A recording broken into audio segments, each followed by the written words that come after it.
정자는 아들의 전화 한 통에 망설임 끝에 짐을 쌌습니다.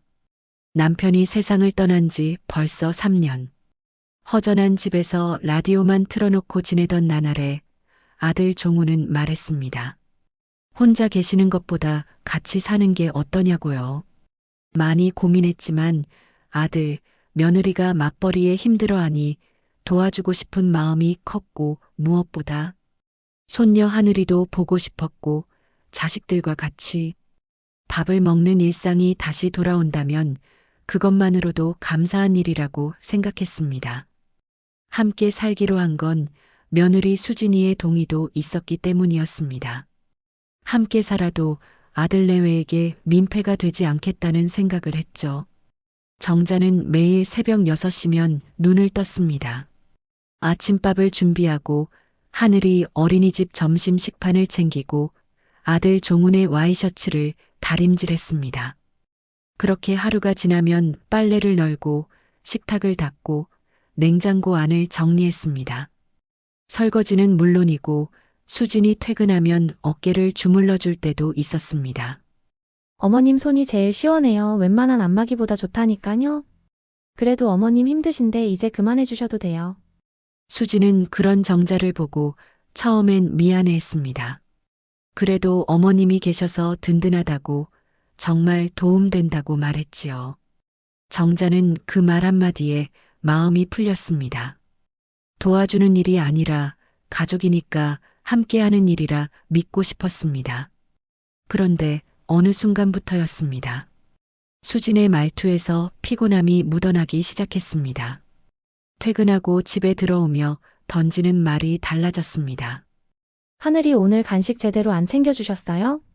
정자는 깜짝 놀라 손주 가방을 열어봤습니다. 바나나와 유산균 음료, 쿠키가 고스란히 남아 있었습니다. 알고 보니 하늘이는 친구가 먹는 과자를 부러워하다가 본인이 안 먹은 것이었습니다. 하지만 수지는 그걸 설명하려는 정자의 말을 들으려고 하지 않았습니다. 어머님 저 피곤해서요. 앞으로는 잘 좀 챙겨주세요. 부탁드려요.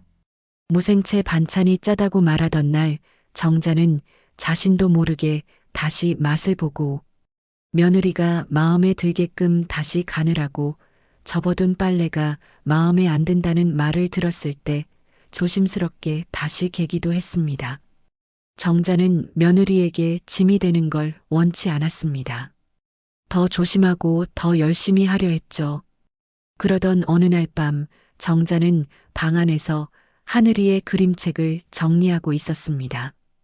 그때 거실에서 수진과 종훈이 다투는 소리가 들려왔습니다. 정자는 문을 열지도 못하고 가만히 앉아 귀를 기울였습니다. 수진의 목소리는 점점 커졌고 마침내 이런 말이 들렸습니다. 이 집 어머님까지 같이 계시기에는 너무 좁은 것 같아. 애 키우기에도 벅찬데 어머님까지 계시니깐 괜히 눈치 보이고 어딘가 모르게 나 숨이 막혀. 그래서 솔직히 힘들어. 우리 가족끼리 외출하는 것도 눈치 보이고. 정자는 그 자리에 얼어붙었습니다. 숨을 참고 있던 가슴이 서서히 무너져 내렸습니다. 하늘이가 자는 방에서 들릴까봐 수지는 한참을 참았다는 듯 말을 쏟아냈고 종우는 중간에서 어정쩡한 말로 분위기를 수습하려 했습니다. 정자는 밤새 잠을 이루지 못했습니다. 혹시 내가 잘못한 걸까?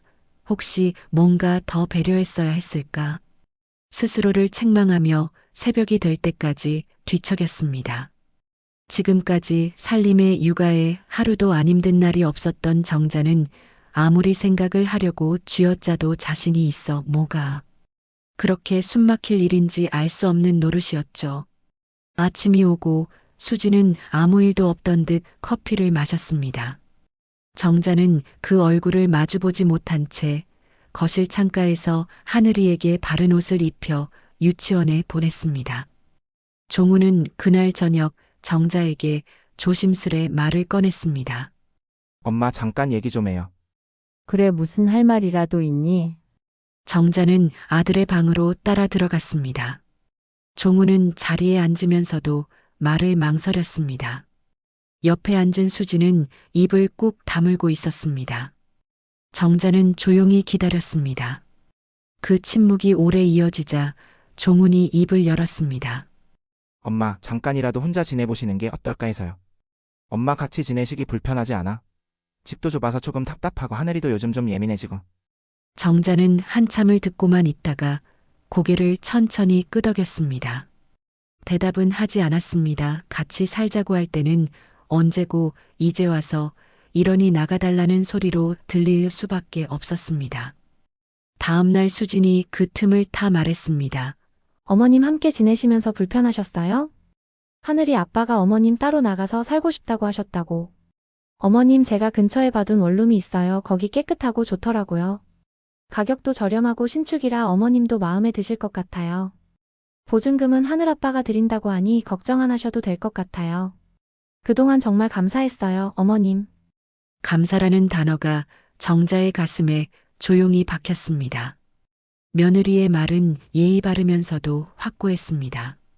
보증금 2천에 월세 40만 원짜리 방이라고 말하며 마치 미리 준비해 둔 것 같이 말이죠. 지금껏 아들 잘 되기를 바라면서 뒷바라지했고 아들 집에서도 며느리 도와주면서 지내온 정자로서는 많은 생각이 들 수밖에 없었습니다. 정자가 집을 나가는 건 일자천리로 진행되는 것 같았습니다. 마침내 내일이면 정자가 집을 나가기로 한 날 밤이 왔습니다. 낡은 여행용 가방은 세월의 흔적을 그대로 담고 있었고 정자는 그 안에 자신이 가져왔던 옷과 물건들을 차례로 접어 넣었습니다. 다음 날 아침 정자는 평소처럼 아침밥을 차렸습니다. 하늘이에게는 김치 없이 국과 계란만 담아주었고 수진의 커피잔에도 우유를 부었습니다. 아무렇지 않은 얼굴로 식탁에 앉아 있는 가족을 바라보며 정자는 마음속에서 묵은 먼지를 하나씩 털어내듯 정리하고 있었습니다. 하늘이는 언제나처럼 할머니 무릎에 안기려 했고 정자는 아이를 조심스럽게 안아 올렸습니다. 그 순간만큼은 마음이 무너지는 것 같았습니다. 하지만 다정함으로 감싸며 말했습니다. 하늘아, 오늘은 친구랑 잘 놀고 와요. 알았지요? 우리 강아지. 며느리 말처럼 신축은 아니었지만 혼자 살기엔 조금 좁아도 누구에게도 방해받지 않고 조용히 지낼 수 있는 공간이었습니다. 새집에 온 첫째 날 저녁, 하지만 정자는 마음이 편안했습니다. 분명 아들 내외 집에서 살 때는 왠지 모르게 긴장이 되고 해야 할 일을 찾아 나섰던 정자였지만 누가 뭐라 하지도 않고 숨소리까지 조심할 필요 없는 공간이었습니다. 짐은 많지 않았습니다. 이불 하나, 옷 몇 벌, 전기포트, 그리고 하늘이가 그린 가족 그림 한 장.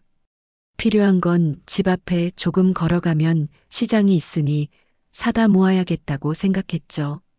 벽 한편에 그림을 붙여두고 나니 방이 조금 따뜻해진 듯 했습니다. 냄비에 물을 끓이고 인스턴트 미역국을 부어 저녁을 대신했습니다. 밥은 편의점에서 산 햇반이었습니다.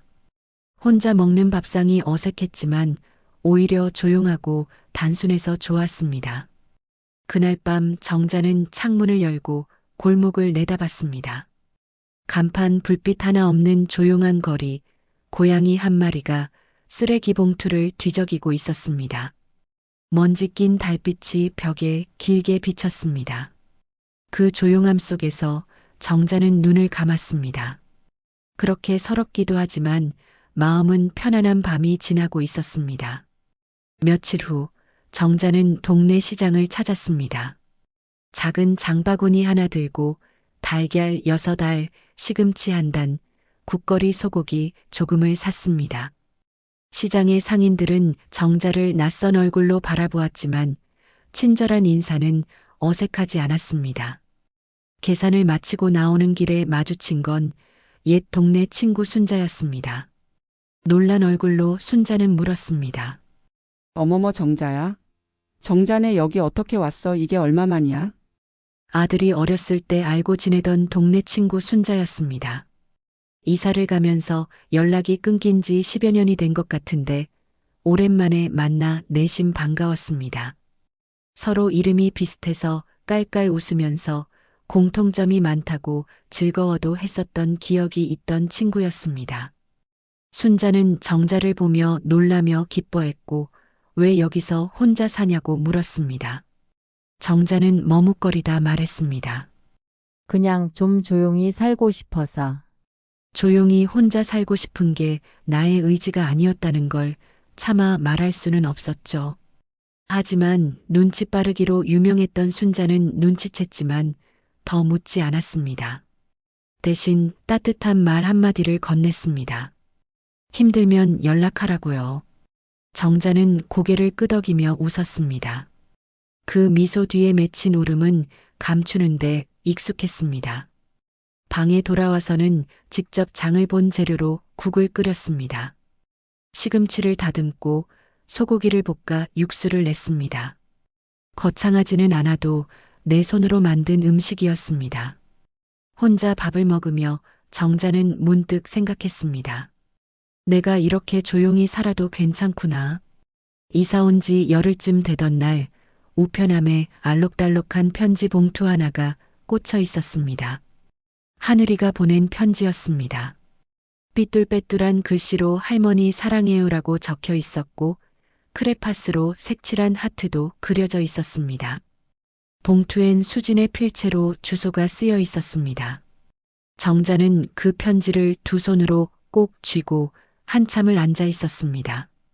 울지 않으려 애썼지만 눈물은 한 방울씩 흘렀습니다.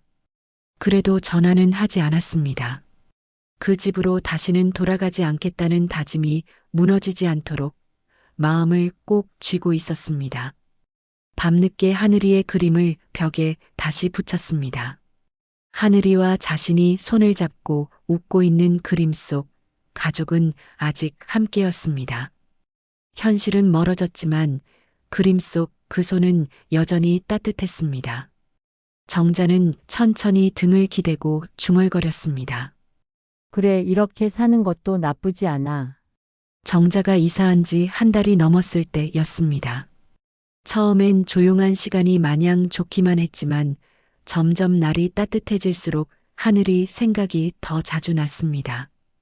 동네 놀이터 앞을 지나가다 유치원생들 소리를 들으면 발걸음이 멈췄고 주말이면 종종 손에 들린 반찬을 들고 버스 정류장 앞까지 갔다가 다시 돌아오곤 했습니다.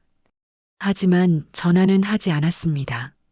돌아간다는 말은 하고 싶지 않았기 때문입니다. 그날도 작은 밥상을 차려놓고 식사를 마치려던 참이었습니다. 전화기가 울렸습니다. 화면에는 종훈의 이름이 떠 있었습니다. 정자는 잠시 망설였지만 전화를 받았습니다. 종훈은 다급한 목소리로 말했습니다. 그래, 종훈. 아들의 이름을 다 부르기도 전에 종훈이는 다급하게 말을 했습니다. 엄마 수진이 크게 잠깐 좀 도와주실 수 있을까 해서요. 내용은 이러했습니다. 수진이 일하던 곳에서 인사이동이 있었고 당분간 외근이 있어 평소보다 퇴근이 늦어 하늘이 어린이집 하원 후 봐줄 사람이 없다고 했습니다. 종훈도 마찬가지로 마땅한 대책이 없었고 결국 정자에게 손을 내밀게 된 것이었습니다. 정자는 한동안 아무 말도 하지 않았습니다. 수화기 너머로 종훈의 숨소리만 들렸습니다. 그 고요함이 무겁게 쌓였습니다. 정자는 조용히 말했습니다. 미안하지만 난 이젠 내 삶을 살아야겠다. 너희들 다급한 상황은 알겠지만 지금 일이 있어 나와 있기도 하고. 이젠 엄마도 엄마 일이 있으니 너희가 알아서 잘했으면 좋겠구나. 종훈은 당황한 듯 말했습니다. 엄마 하늘이가 할머니를 너무 보고 싶어해 며칠이라도 안 될까? 정자는 대답 대신 창밖을 내다봤습니다. 철제 난간에 햇살이 닿아 반짝거리고 있었습니다. 그 빛 아래 이 작은 방이 참 평화롭다고 느꼈습니다. 그날 저녁 웬일로 며느리 수진이 직접 전화를 걸어왔습니다.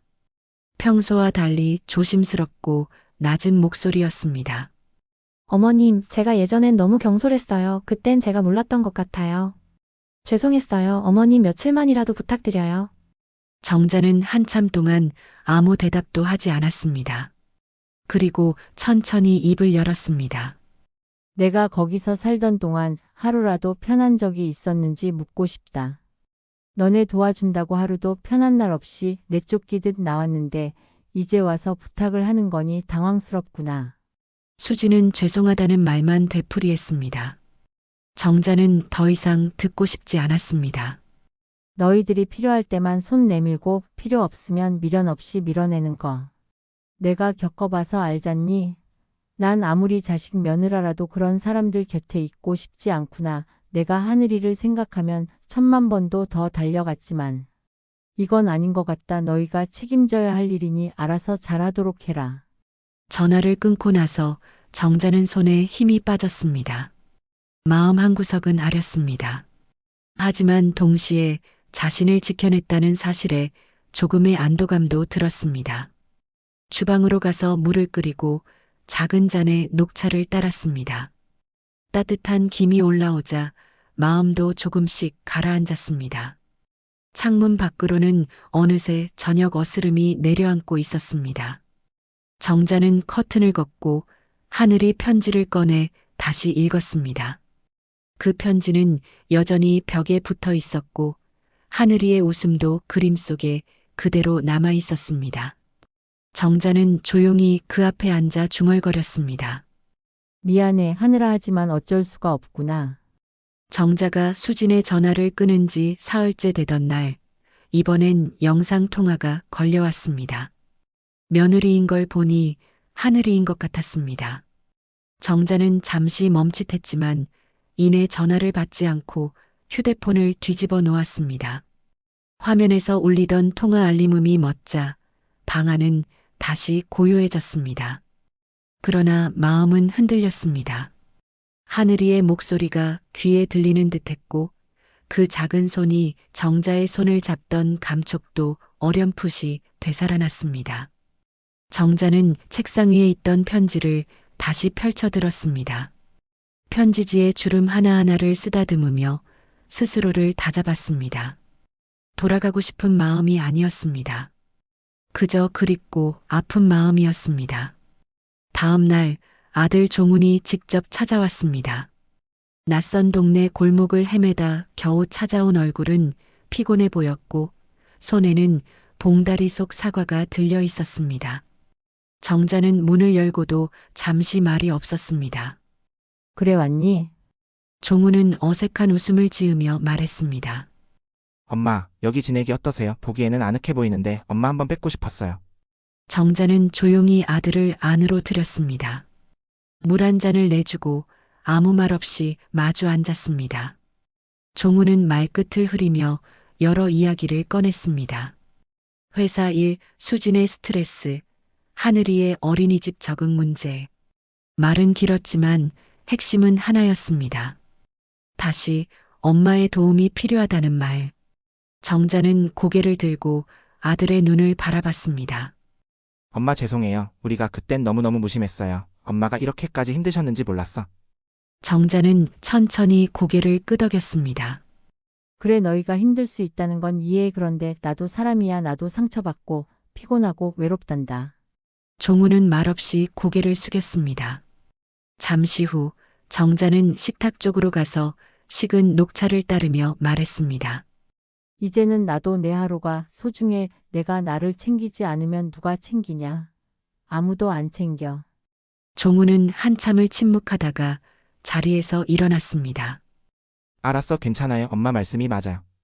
정자는 문 앞까지 배웅하지 않았습니다. 그저 부엌 창가에서 아들의 뒷모습이 골목을 빠져나가는 걸 조용히 바라보았습니다. 마음 한편이 아리면서도 시원했습니다. 처음으로 자식 앞에서 자신의 마음을 숨기지 않았다는 사실이 낯설고 뿌듯했습니다. 아들이라면 끔찍이 위했던 정자가 이렇게 말하기까지 쉬운 일은 아니었습니다. 아들에게는 이제 며느리와 또 아이까지 있으니 그 가족을 지켜야 할 의무가 있고 아들 내외가 자신이 있으면 이유는 모르겠지만 다투게 되는 날이 많아 함께 지내는 건 모두를 위해 좋지 않다는 결론을 혼자 내리기도 했습니다. 그리고 언제까지나 자신이 아들 바보, 짝사랑을 자처하면서 노후를 보낼 수는 없다고 생각했죠.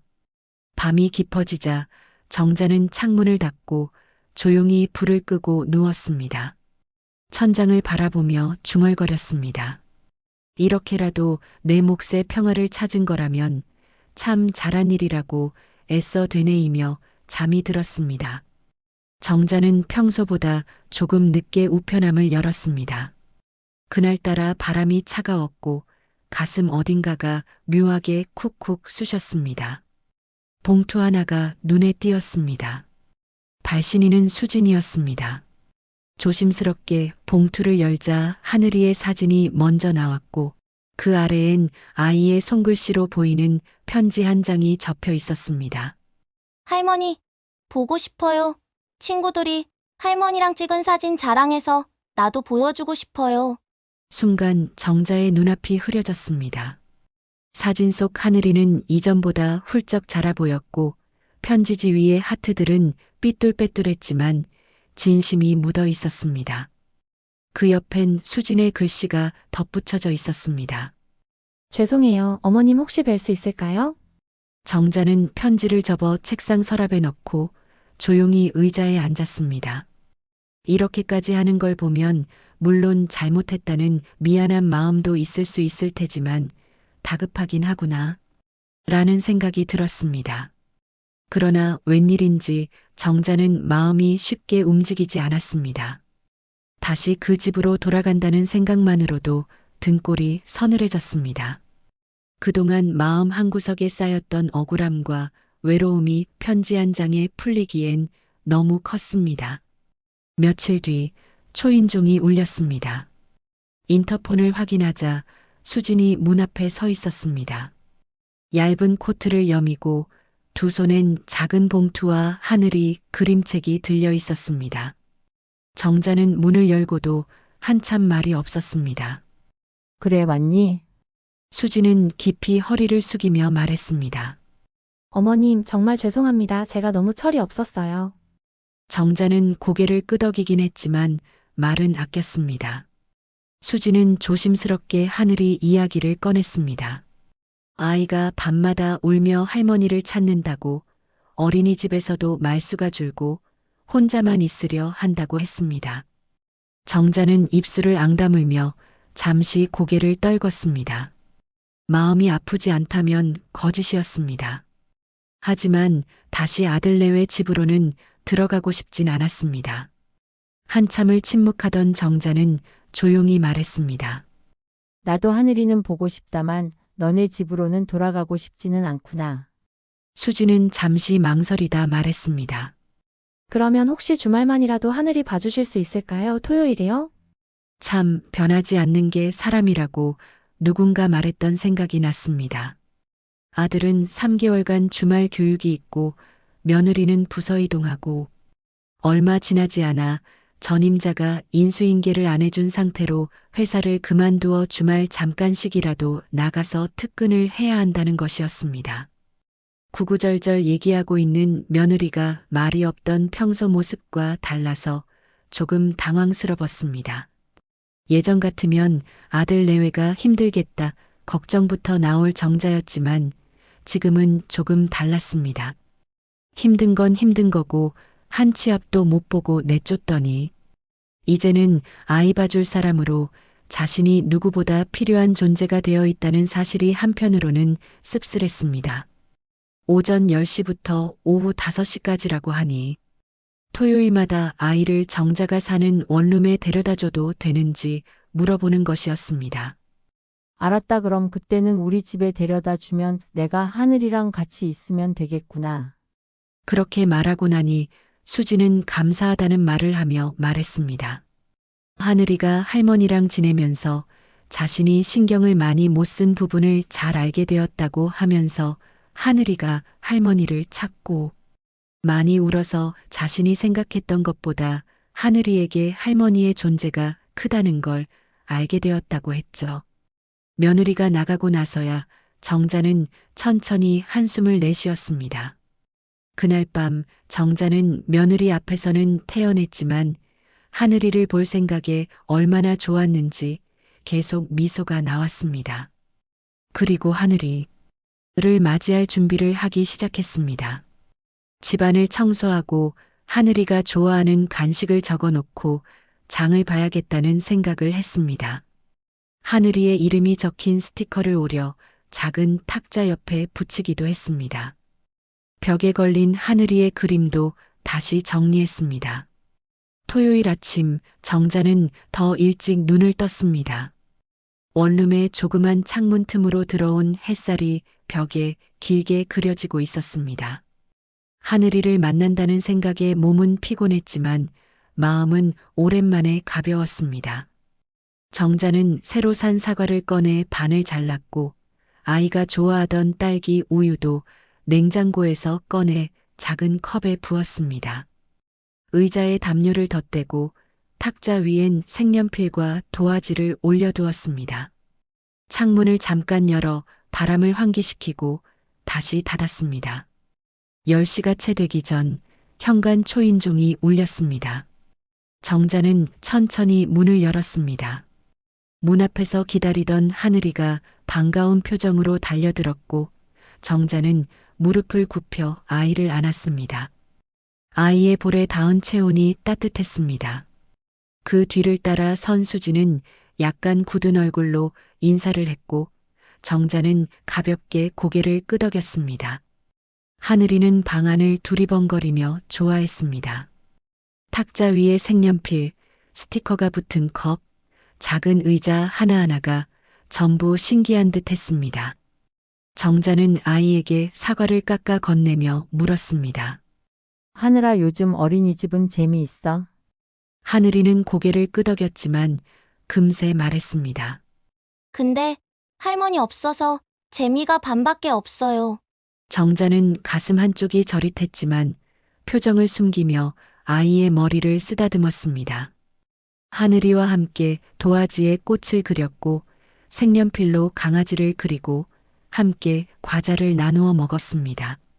하늘이는 연신 웃었고 정자도 모처럼 얼굴 가득 웃음을 지었습니다. 아이의 웃음소리는 작은 원룸 안을 가득 채웠고 그 공간은 마치 한때의 가족처럼 따뜻했습니다. 시계가 4시 반을 가리킬 즈음 하늘이는 조용히 말했습니다. 할머니, 나 이제 가야 돼요.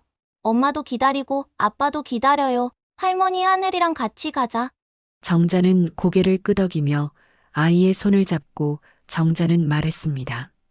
하늘아, 나중에 할머니도 하늘이 집에 놀러 갈게. 아빠, 엄마 말씀 잘 듣고 공부 열심히 하고 있어요. 알았지요? 아이를 수진에게 인계하고 문을 닫은 뒤 정자는 현관 앞에 그대로 서 있었습니다. 작은 한숨이 새어나왔고 마음속에 뭔가 뭉클하게 맺혀 있었습니다. 그날 밤 정자는 오래된 사진첩을 꺼냈습니다. 종훈의 초등학교 운동회 사진, 남편과 함께 찍은 첫 가족여행, 그리고 하늘이와 처음 마주한 사진. 사진 속 얼굴들은 모두 웃고 있었지만 그 미소 뒤에 있었던 자신의 감정은 떠오르지 않았습니다. 나는 누구를 위해 이 많은 시간을 살아왔을까? 자식들을 위해, 남편을 위해, 가족을 위해. 그리고 그들이 불편하지 않도록 항상 조심하며 살았던 나. 그런데 정작 나는 언제 나를 위해 살았을까? 정자는 조용히 창문을 열었습니다. 시원한 밤바람이 불어왔고 커튼이 살며시 흔들렸습니다. 마음속 어딘가가 뚜렷해졌습니다. 이제야 조금 자신을 위한 삶이 시작된 것 같았습니다. 토요일 하늘이를 기다리는 건 어느새 일상이 되었고 하늘이의 웃음소리는 그녀의 방을 채우는 가장 따뜻한 배경음이었습니다. 그렇게 3개월 정도가 지난 어느 날 수진이 아이를 데려다주며 조용히 말했습니다. 어머님, 다음 주부턴 저희가 좀 여유가 생겨서요. 이제는 격주로 와도 괜찮을 것 같아요. 그리고 이후로는 점점 하늘이도 더는 맡기지 않았습니다. 가끔 전화해서 하늘이 보고 싶다고 하며 할머니랑 만날까라고 말하면 중간에 며느리는 어머님 죄송해요. 오늘은 하늘이 친구네랑 같이 놀이공원 가기로 한 날이라서요. 어머님 요즘 하늘이 주말 농장 체험하고 있어요. 어머님 오늘은 하늘이가 나갔다 와서 피곤한 것 같아요. 모두 거짓은 아니겠지만 이유와 핑계도 다양했습니다. 필요할 땐 애절하게 붙잡더니 이제 필요 없어졌나? 라는 생각이 자신도 모르게 들게 되었습니다. 하지만 곧 그래 애들이 이제는 자리를 잡았나 보네. 라고 생각하고 좋지 않은 생각은 안 하기로 마음먹었습니다. 며칠 후 뜸하던 종훈의 연락이 왔습니다. 그래, 종훈아 잘 지내고 있니? 응, 엄마 잘 지내시죠? 엄마 수진이가. 아들은 한참 뜸을 들이며 어렵게 말을 꺼냈습니다. 그래, 수진이가 왜? 무슨 일 있니? 아들은 다시 침착해지며 말을 이어나갔습니다. 수진이가 둘째를 가졌어. 그랬습니다. 둘째를 가진 지금 그리고 앞으로 편하게 도와줄 수 있는 누군가가, 아니 정자가 간절하게 필요해졌던 것이죠. 그랬구나. 축하한다. 종훈아, 하늘이도 혼자보단 동생이 있는 게 좋겠지. 뒤를 이어 어렵게 종훈이 말을 꺼냈습니다. 그래서 말인데요. 엄마가 우리 집에 다시 들어와 줄 수 있을까? 정자는 아들 종훈의 말을 듣고 여러 가지 생각이 들었습니다. 정말 그 부탁을 들어줄 거라고 생각하고 말을 하는 것인지, 아니면 맘 편히 일해줄 사람이 없으니 제일 편한 정자를 선택한 것인지, 정자의 나이가 조금이라도 더 젊었다면, 그리고 아들과 며느리의 속마음을 몰랐다면 단번에 승낙할 수도 있었을 거라 생각했죠. 하지만 지금은 들어줄 수 없는 부탁이었습니다. 아이를 돌보며 또 몇 년을 지내야 하는 게 이젠 자신도 없고 그렇게 노후를 보낼 수 없는 노릇이었습니다. 종훈아, 너 둘째 생긴 건 축하할 일이지만 엄마는 엄마 인생을 살아야겠다. 엄마도 조금 있으면 나이 70이 다 되어가는데 노후를 아이돌 보는 데만 쓸 수는 없지 않니? 엄마, 그렇게 무자르듯 자르지 마시고 다시 한번 생각해 주세요. 둘째 낳고 도우미까지 쓰면 돈도 돈이고 남이니까 마음도 불안하고. 그럼 엄마가 아이를 돌보는 건 돈이 안 들어가서 괜찮다는 거니? 엄마는 더 이상 너네 집 들어가서 아이돌 보고 살림하는 일 없을 테니 그렇게 알고 너희 일은 너희가 알아서 하고 잘 살길 바란다. 그렇게 아들은 집으로 돌아갔고 곧 그 소식이 수진에게도 전달이 된 것 같았습니다. 둘째를 갖게 되면 당연히 정자가 도와줄 거라는 생각을 했던 건지 너무하는 거 아니냐는 반응도 보이기는 했지만 정자는 더 이상 흔들리지 않기로 마음먹었습니다. 한편으로 힘들어하는 아들이 안쓰러운 마음도 없지는 않았지만 이렇게 또 아들 집으로 들어가서 고마움도 곧 당연함으로 바뀌는 상황을 겪어본 정자로서는 도와주는 것만이 능사는 아닌 것 같았습니다. 힘들겠지만 아들과 며느리가 헤쳐나가야 하는 일이라고 생각했습니다. 봄이 되며 정자는 남편이 남겨준 돈을 보태어 고향 근처로 이사를 갔습니다. 그곳에는 남아있는 친구들도 몇몇 있었고 작은 소일거리를 하면서 살 수 있을 것 같았습니다. 아들 부부는 정자가 혼자 이사갈 거라는 생각을 전혀 못했던 터라 당황했고 서운한 마음을 내비쳤습니다. 그리고 어머니와 함께했을 때가 편하고 좋았다는 걸 알게 되었지만 이미 늦었을 때였죠. 정자는 자신들이 필요할 때만 어머니가 있으면 좋겠다고 생각했던 아들, 며느리가 미웠을 때도 있었습니다. 그러나 세월이 지나 언젠간 아들, 며느리도 지금 정자의 나이가 되어 보면 자신이 느꼈던 생각들을 공감할 수 있을 거라는 생각하며 그때는 후회도 하고 반성도 하고 그러겠지라는 생각을 했습니다.